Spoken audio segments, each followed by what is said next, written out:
to your leader.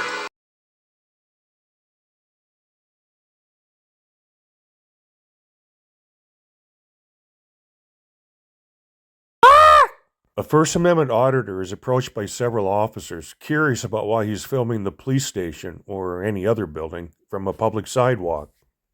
His actions, according to the officers, amount to suspicious activity and they demand his identification as a result. His arrest seems imminent, yet he remains steadfast. He is willing to take the ride, but before he does, he asks one simple question. The reason you contacted me is because you saw me filming the police station. Is this correct? Then arrest me for filming the building, and I'll ID at the jail. Alrighty, sports fans, pros and cons of using an approach like that, the advantages, disadvantages, and how do you think that could be used to some effect in a court of law? As a defense strategy. I was going to write a third Oathbreakers book, but it's just not worth it. But it would have been about the police academies and other training regimens and whether they're getting it right or not. Maybe I'll write a children's book. Let's start with the cons. Well, number one, it won't prevent a false arrest. We know that. Number two, they may counter with filming is not a crime, but you're suspicious. Number three, they may pivot to loitering. Oh, boy, that's a crowd pleaser. Number four is the problem one. If they say, no, you're not under arrest, but you're being detained, see, they lowered the bar. They went from the standard of arrest, which would be probable cause, and they dragged it down into reasonable articulable suspicion of a crime. And that's why I've got that yellow box to the left of it. That's the one that's most problematic. No, you're not under arrest, but you're being detained.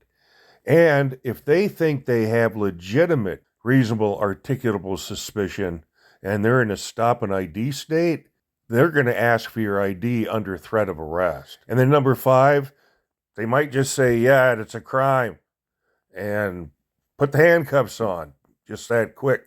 That's pretty much what that gray-haired fat body did to Trey Citizen over there in Greer, South Carolina. Lieutenant Holcomb. Give me ID, give me ID. And he even went so far to say that filming a parking lot was, in this day and age, a crime. That is exactly the time Trey should have said, okay, Lieutenant, arrest me. It's completely unpredictable, but one thing is this, if they're determined to make an arrest, probably in trouble. Now let's turn to the pros. We start off with America's baseball team, my team, the Baltimore Orioles. Oh, my hockey team, too. The New York Rangers, yeah.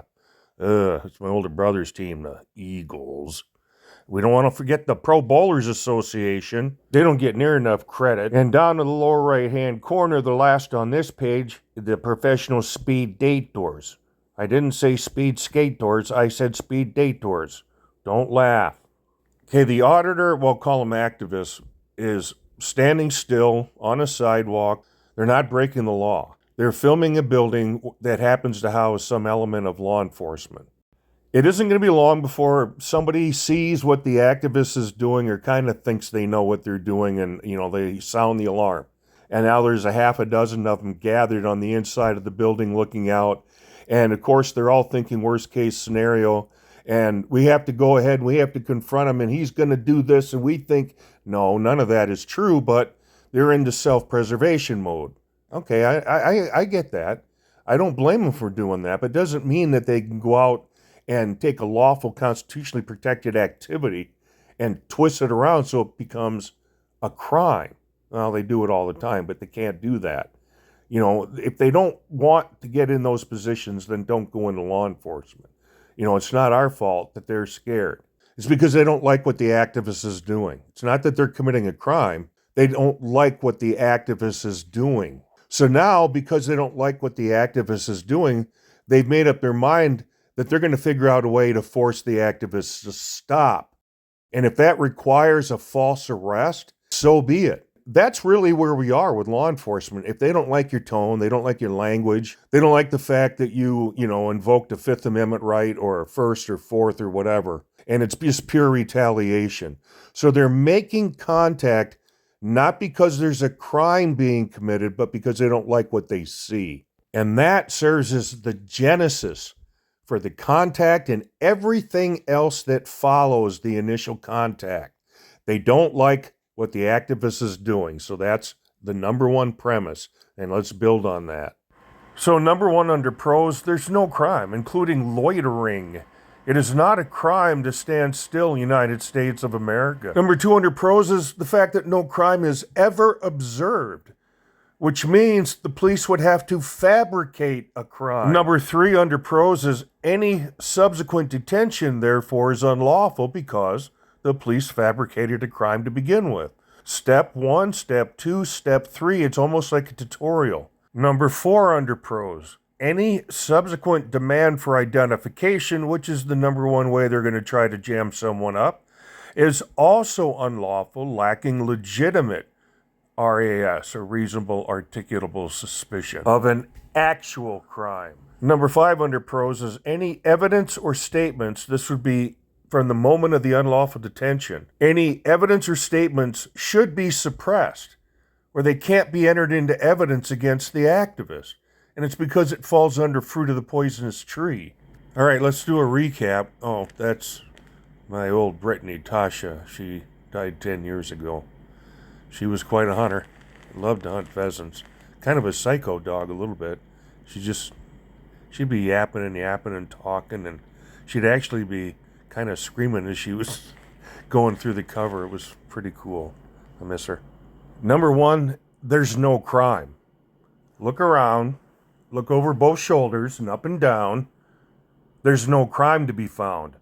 That is, until the police show up and manufacture one.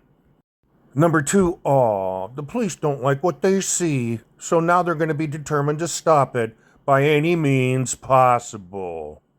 Number three, the gang is coming, and they're not exactly user-friendly.